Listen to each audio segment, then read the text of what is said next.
તો પિતૃ પક્ષ દરમિયાન જે મહિલા તુલસીમાં પાણી ચઢાવે છે તે કાન ખોલીને સાંભળી લેજો, નહીં તો તમારી એક ભૂલથી તમારા પતિ રસ્તા પર આવી જશે અને પરિવાર પર મુસીબતોનો પહાડ તૂટી પડશે.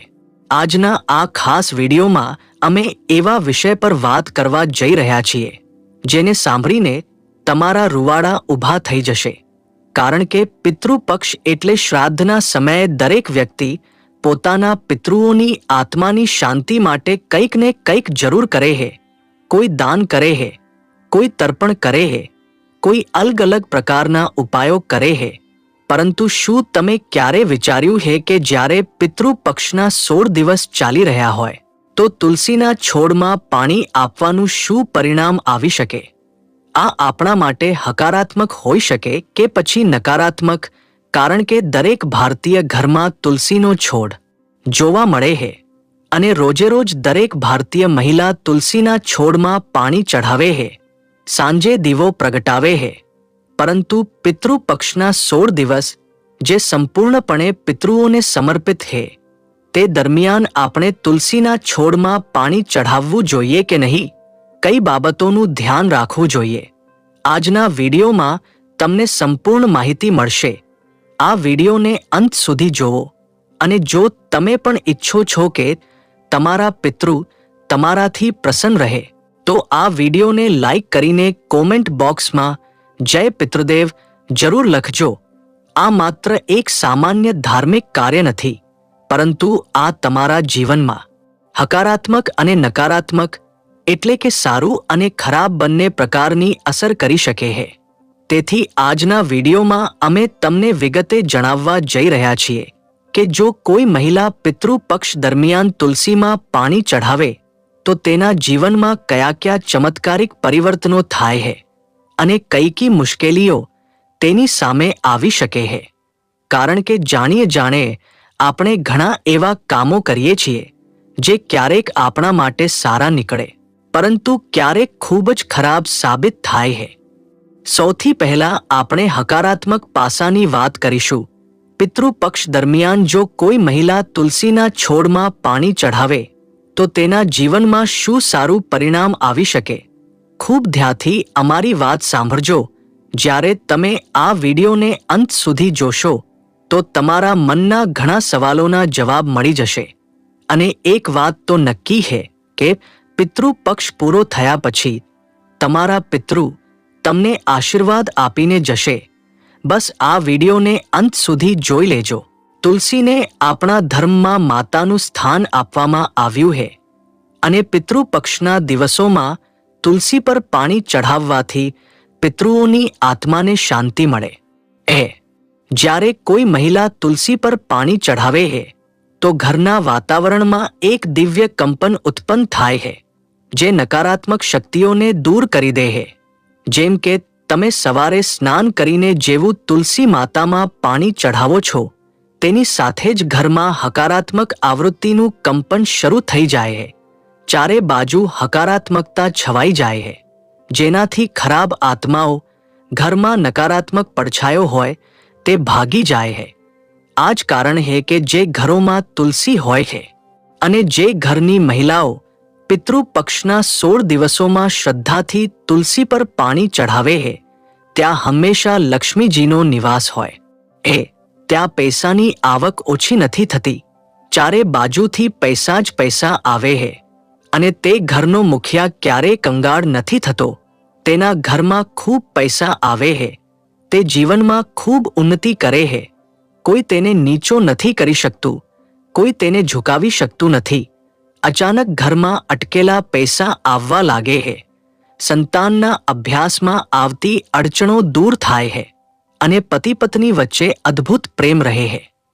એટલું જ નહીં, ઘણી વખત એવું પણ જોવા મળ્યું છે કે જે ઘરોમાં ઘણા વર્ષોથી સંતાનની કમી હતી, બાળક થતું જ નહોતું, અનેક પ્રકારની સારવાર કરાવી લીધી, અનેક પ્રકારની દવાઓ લઈ લીધી, પરંતુ તેમ છતાં સંતાન યોગ નહોતો બનતો, તો પિતૃપક્ષ દરમિયાન સાચી શ્રદ્ધાથી તુલસી માતામાં પાણી ચઢાવવામાં આવે તો સંતાન યોગ પણ બની જાય છે.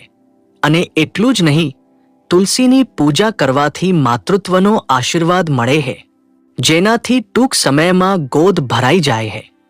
પરંતુ દરેક સિક્કાની બે બાજુ હોય છે. અમે તમને જણાવ્યું કે પિતૃપક્ષમાં તુલસીમાં પાણી ચઢાવનારી મહિલાને શું સારું મળી શકે, પરંતુ જો આ ક્રિયા ખોટી રીતે કરવામાં આવે તો ખૂબ જ ભયંકર પરિણામો આવી શકે છે. અને તે વાતો તમારે જાણવું ખૂબ જરૂરી છે, કારણ કે ક્યારેક આપણે એટલા માટે ઉપાય કરીએ છીએ કે આપણું કામ થશે, આપણા પિતૃ પ્રસન્ન થશે, પરંતુ માનો કે તમે તે ક્રિયા સાચી રીતે ન કરી તો પિતૃઓને પ્રસન્ન કરવાને બદલે તમે તેમને વધુ ગુસ્સે કરી દેશો. તેથી આજના વિડીયોને અંત સુધી જોવો, તો જ તમને જ્ઞાન મળશે, તો જ તમને સાચી સલાહ મળશે. કારણ કે આજના જમાનાના લોકો અલગ અલગ વાતો કરે છે. આપણે તેમની વાતોમાં નથી ફસાવું, આપણે ગુરુજીની વાત માનવાની છે. અને વિડીયોને અંત સુધી જોવો. જુઓ, પિતૃપક્ષના દિવસોમાં તુલસી પર પાણી ચઢાવવાનો નિયમ છે, અને આ નિયમને અપનાવીને સાવધાની રાખીને જ આપણે લાભ મેળવી શકીએ. જો તમે તુલસીમાં પાણી ચઢાવવા માંગો છો તો તમે ગમે ત્યારે ન ચઢાવી શકો. તમારે સવારના સમયે જ તુલસીમાં પાણી ચઢાવવું પડશે, ખાસ કરીને બ્રહ્મ મુહૂર્તમાં, અને તે પણ શુદ્ધ ભાવથી. તમારે તુલસી માતામાં બપોરે કે સાંજે પાણી ન ચઢાવવું. કાન ખોલીને આ વાત સાંભળી લેજો, નહીં તો ખૂબ મોટી મુસીબત ઊભી થઈ જશે. પિતૃપક્ષના 16 દિવસોમાં તમે તુલસી પર પાણી ચઢાવો, પરંતુ સવારના સમયે બપોરે કે સાંજે તમારે તુલસી માતામાં પાણી ન ચઢાવવું, નહીં તો લાભ થવાને બદલે વધુ નુકસાન થવા લાગશે. એવું માનવામાં આવે છે કે આવું કરવાથી પિતૃઓ નારાજ થઈ જાય છે અને ઘર પર સંકટ મંડરાવા લાગે છે, આર્થિક નુકસાન થવા લાગે છે, સંતાનનું સ્વાસ્થ્ય અચાનક બગડવા લાગે છે. અને ઘણી વખત એવું પણ જોવા મળ્યું છે કે પતિ પત્નીના સંબંધોમાં પણ તિરાડો આવી જાય. તેથી જો તમે રોજે રોજ તુલસી માતા પર પાણી ચઢાવો છો તો આ વાતનું ખાસ ધ્યાન રાખજો કે પિતૃપક્ષના 16 દિવસોમાં કે અન્ય કોઈ પણ દિવસે સવારના સમયે જ તમારે પાણી ચઢાવવું, બપોરે કે સાંજે પાણી ન ચઢાવવું. નહીં તો તમે સારું કરવા જશો અને વધુ ખરાબ થઈ જશે. આની સાથે સાથે તુલસી પર પાણી ચઢાવતી વખતે મહિલા અશુદ્ધ ન હોવી જોઈએ. આ કાર્ય પણ તમારા પિતૃઓને દુઃખ પહોંચાડે છે. ઘણી વખત એવું બને છે કે કેટલીક મહિલાઓ સ્વચ્છતાનું ધ્યાન નથી રાખતી, સવારે ઉઠે છે, નહાતી ધોતી નથી અને તુરંત તુલસી માતા પર પાણી ચઢાવી દે છે. આવું કરવું પણ તમને મુશ્કેલીમાં મૂકી દેશે, અને તેનું પરિણામ એવું આવે છે કે ઘરમાં કલેશ થવા લાગે છે, ઝઘડા થવા લાગે છે, માનસિક તણાવ થવા લાગે છે. એક અન્ય મહત્વની વાત જે તમારે ખૂબ ધ્યાન આપવું જોઈએ તે એ કે જ્યારે તમે પિતૃપક્ષ દરમિયાન તુલસીમાં પાણી ચઢાવો છો તો તમારા મનમાં શ્રદ્ધા હોવી જોઈએ, સારો ભાવ હોવો જોઈએ. જો તમે સામાન્ય છોડ સમજીને તમારી જવાબદારી ન સમજતા ફક્ત ઔપચારિકતા માટે તુલસી પર પાણી ચઢાવશો તો તે તમને શુભ પરિણામ નહીં આપે. આ વાત તમે કાન ખોલીને સાંભળી લેજો. જો આ વાત તમે નહીં સમજો તો તમને પિતૃપક્ષ દરમિયાન ભયંકર મુસીબતોનો સામનો કરવો પડી શકે છે. દેખાડા માટે આ કામ બિલકુલ ન કરવું, કારણ કે આજના જમાનાના લોકો દેખાડાના શોખીન છે. તેમને સ્ટોરી બનાવવી હોય છે, સ્નેપ બનાવવું હોય છે, અને આ માટે જ તેઓ ધાર્મિક ક્રિયાઓ કરે છે. તમારે આવું બિલકુલ ન કરવું, નહીં તો જીવનમાં બિનઆમંત્રિત મુસીબતોને આમંત્રણ આપી દેશો. પિતૃપક્ષનું મહત્વ માત્ર કર્મકાંડથી નથી, પરંતુ ભાવનાઓ સાથે જોડાયેલું છે. તેથી જો તુલસી પર પાણી ચઢાવતી વખતે મનમાં કરુણા, પ્રેમ અને સાચી શ્રદ્ધા હોય તો તમારા પિતૃ તમારાથી જરૂર પ્રસન્ન થશે, અને તેમની કૃપાથી તમારા ઘર પરિવારમાં સ્વસ્થ વાતાવરણ હશે, સમૃદ્ધિ હશે, સુખી સંતાન હશે, બધું સુખમય હશે. ઘણી કથાઓમાં તો એવું પણ આવે છે કે એક મહિલાએ પિતૃપક્ષમાં પૂરા નિયમથી તુલસી પર પાણી ચઢાવ્યું તો તેની પેઢીઓનો ઉદ્ધાર થયો અને અચાનક તેના ઘરમાં એવું વૈભવ આવ્યું, એટલા પૈસા આવ્યા કે ગણવું મુશ્કેલ થઈ ગયું, એટલી સંપત્તિ કે સંભાળવી મુશ્કેલ થઈ ગઈ. તમે પણ આ બધું હાંસલ કરી શકો છો, પરંતુ તમારા ઈરાદા નેક હોવા જોઈએ. તમારા મનમાં સ્વાર્થ ભાવના ન હોવી જોઈએ, તેમજ કોઈ પ્રત્યે આકર્ષણ ન હોવું જોઈએ. તે સમયે તમારું પૂરું ધ્યાન તુલસી માતા, ભગવાન વિષ્ણુ અને તમારા પિતૃઓ પર હોવું જોઈએ. અમે તમને એક અન્ય ખૂબ જરૂરી વાત જણાવવા માંગીએ છીએ, તેથી આ વિડીયોને અંત સુધી જોવો. તુલસી પર પાણી ચઢાવતી વખતે જો કોઈ મહિલા મનમાં પોતાના પિતૃઓને પ્રાર્થના કરે છે તો તેની પુકાર સીધી પિતૃઓ સુધી પહોંચે છે. જ્યારે પણ કોઈ મહિલા સવારે તુલસીના છોડમાં પાણી ચઢાવે તો પોતાની જે પણ ઈચ્છા હોય તેને મનમાં દોહરાવે. તમારી તે ઈચ્છા તમારા પિતૃઓ સુધી પહોંચશે અને તેઓ તેને ઝડપથી પૂરી કરશે.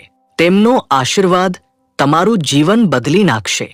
પરંતુ જો કોઈ મહિલા પાણી ચઢાવ્યા પછી તુરંત અશ્લીલ શબ્દો બોલે, કોઈની બદનામી કરે, અન્યોનું અપમાન કરે, ઘરમાં કલેશ કરે, તો આ પણ તુલસીનું અપમાન થાય છે.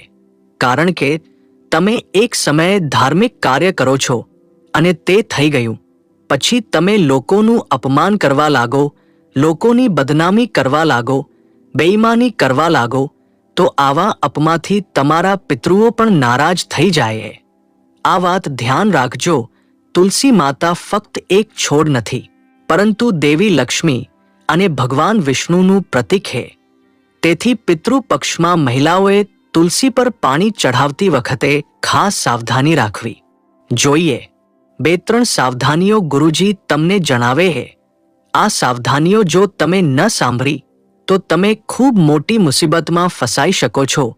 તમારી એક ભૂલ તમારા પર ભયંકર પિતૃદોષ લગાડી શકે છે. તેથી વિડીયોને અંત સુધી જોતા રહેજો. જો તમે ભૂલથી સાંજે કે દીવો પ્રગટાવતી વખતે તુલસી પર પાણી ચઢાવી દો તો સમજી લેજો કે જીવનમાં કેટલીક મુસીબતો આવી શકે છે. તેથી તમારે ખૂબ સાવધાનીથી કામ લેવું જોઈએ. આ વિષયની ઊંડાઈને સમજવું ખૂબ જરૂરી છે, કારણ કે આ ફક્ત એક ધાર્મિક રિવાજ નથી, પરંતુ જીવનની દિશા નક્કી કરનારો મહત્વનો નિર્ણય છે. કારણ કે આજના સમયમાં લાન પણ માને છે કે તુલસી પાસે ઉર્જા હોય છે અને આ ઉર્જા પાણીના માધ્યમથી સક્રિય થાય છે. જ્યારે કોઈ મહિલા પિતૃ પક્ષમાં તુલસી પર પાણી ચઢાવે છે તો તે પોતાના ઘરના વાતાવરણને ઉર્જાવાન બનાવે છે, હકારાત્મક કંપનથી ભરી દે છે. પરંતુ જો આ પાણી કોઈ નિયમ વગર ચઢાવવામાં આવે, હાથથી ચઢાવવામાં આવે, તો આ ચઢાવેલું પાણી ઉર્જાની અસરને ઉલટી કરી દે છે. આ અમે તમને વૈજ્ઞાનિક કારણ જણાવીએ છીએ અને આ વૈજ્ઞાનિક કારણ તે લોકો માટે છે જેઓ આ વાતને ઊંડાણથી સમજવા માંગે છે. હવે જરા તમે જાતે વિચારીને જુઓ આ વિષય કેટલો ઊંડો છે કે આપણા ઋષિ મુનિઓએ કેટલી સચોટ રીતે દરેક નિયમ બનાવ્યા છે. પિતૃપક્ષમાં તુલસીની પૂજા કરવાથી ખૂબ હકારાત્મક પરિણામો મળે છે. ધનનું આગમન થાય છે, પરિવારમાં શાંતિ, રોગોથી મુક્તિ, પિતૃઓની આત્માને શાંતિ, સંતાનની ઉન્નતિ. એ જ રીતે ઘણા પ્રકારના નકારાત્મક પરિણામો જેમ કે ઘરમાં કલેશ, આર્થિક સંકટ, સંબંધોમાં તિરાડ, સંતાનને કષ્ટ, આ બધી મુશ્કેલીઓ દૂર થઈ જાય છે. પરંતુ એટલું ધ્યાન રાખવું કે નિયમોનું પાલન કરવું પડશે. તુલસીના છોડમાં ગમે ત્યારે પાણી ન ચઢાવવું. જ્યારે તમને મોકો મળે, જ્યારે તમે ફ્રી થઈ જાઓ, દિવસે ચઢાવી દો, સાંજે ચઢાવી દો છો, તો આવી બાબતો તમને મોટી મુશ્કેલીમાં મૂકી શકે છે. તમે બસ એટલું ધ્યાન રાખજો કે જો તમારે તમારા ઘરને સ્વર્ગ બનાવવું હોય તો આ નિયમો અપનાવવા પડશે. જો આ નિયમો તૂટી જશે તો નરકનો દરવાજો પણ ખુલી જશે. તેથી સાવધાન રહેજો અને જાગૃત રહેજો. તમારા પિતૃઓનો આશીર્વાદ લેવાનો આ જ સાચો માર્ગ છે. પિતૃપક્ષના 16 દિવસોમાં જ્યારે આપણા પિતૃઓ આપણા ઘરે આવે છે, અને આ 16 દિવસોમાં આપણી પાસે તે તક હોય છે કે આપણે તેમના માટે કંઈક કરીને તેમની આત્માને શાંતિ આપી શકીએ, તેમની અધૂરી ઈચ્છાઓ પૂરી કરી શકીએ. અને જ્યારે તેઓ તમારા ઘરે આવે છે તો તેઓ તમારી પાસે અપેક્ષા રાખે છે કે તમે તેમના માટે કંઈક કરશો, તમે તેમના નામે દાન કરશો, તમે તેમના નામે તુલસીમાં પાણી ચઢાવશો, તમે તેમના નામે બ્રાહ્મણ ભોજન કરાવશો. પરંતુ જ્યારે તમે આ બધું દિલથી નહીં કરો કે પછી કરવાનું ભૂલી જાઓ તો તેમને ખૂબ ખરાબ લાગે છે. 16 દિવસોમાં તેઓ તમારા ઘરમાં હોય છે પરંતુ ખૂબ દુઃખી મનથી, અને 16 દિવસો પછી જ્યારે તેઓ જાય તો તમને આશીર્વાદ આપવાને બદલે ક્રોધ આપીને જાય છે. અને જતી વખતે તેમના ચહેરા પર સંતોષનો ભાવ નથી હોતો. તેથી તમારે એક વાત ધ્યાનથી સમજી લેવી જોઈએ કે પિતૃપક્ષના આ 16 દિવસોમાં તમારે તમારા પિતૃઓને નારાજ ન કરવા, તમારે તેમના નામે બધું કરવું. તુલસીમાં પાણી ચઢાવવું હોય તો સાચા સમયે સવારે ચઢાવવું. આનાથી ફાયદો જ ફાયદો થશે. બ્રાહ્મણ ભોજન પણ કરાવવું, ગાય માતાને ચારો પણ ખવડાવવો અને ગરીબોની મદદ પણ કરવી. કારણ કે વર્ષમાં 365 દિવસ હોય. આપણે જેટલું દાન પુણ્ય કરીએ છીએ તે આપણા હિસ્સામાં આવે છે. પરંતુ વર્ષના આ 16 દિવસો જેને આપણે પિતૃપક્ષના દિવસો કહીએ છીએ, શ્રાદ્ધના દિવસો કહીએ છીએ, આ ખૂબ ખાસ હોય છે. આમાં આપણે જે પણ દાન કરીએ છીએ તે આપણા પિતૃઓને જાય છે, તેમને તૃપ્તિ મળે છે.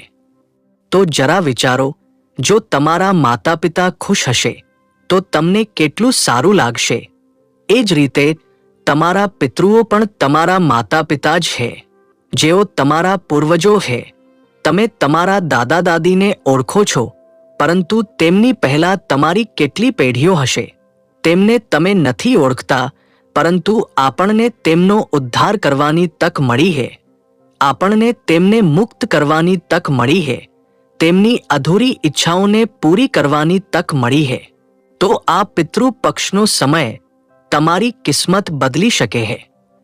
તમે આ વાતનું ધ્યાન રાખજો કે જો તમે તુલસીના છોડમાં પાણી ચઢાવો છો તો તમારે શુદ્ધ ભાવ હોવા જોઈએ, સાચો સમય હોવો જોઈએ અને નિયમો પવિત્ર હોવા જોઈએ. અશુદ્ધતા, ગંદકી કે સમય સાથે ચેડાડ નહીં ચાલે તો જ પિતૃઓ પ્રસન્ન થશે. તમારા ઘરમાં સુખ, સમૃદ્ધિ, શાંતિનો નિવાસ હશે. જે તમે વિચાર્યું હતું તે તમને મળી જશે. દરેક રીતે તમારો પરિવાર સુખી થઈ જશે. પિતૃદોષથી તમને મુક્તિ મળી જશે. જે કામ અધૂરા અટકેલા હતા તે બનવા લાગશે અને પછી તમારે ક્યાંય હાથ ફેલાવવાની જરૂર નહીં પડે. તમારા પિતૃઓ તમને એટલું બધું આપીને જશે કે તમે સંભાળતા સંભાળતા થાકી જશો. જો તમને આજનો આ ખાસ વિડીયો ગમ્યો હોય તો લાઈક કરીને વધુ લોકોને શેર કરી દેજો. સાથે ગુજરાતી ટેલ્સ ચેનલને સબસ્ક્રાઇબ કરીને બેલ આઇકોનને પણ હમણાં જ દબાવી દેજો. વિડીયોને અંત સુધી જોવા બદલ તમારો ખૂબ ખૂબ આભાર. નમસ્કાર. જય મહાકાલ.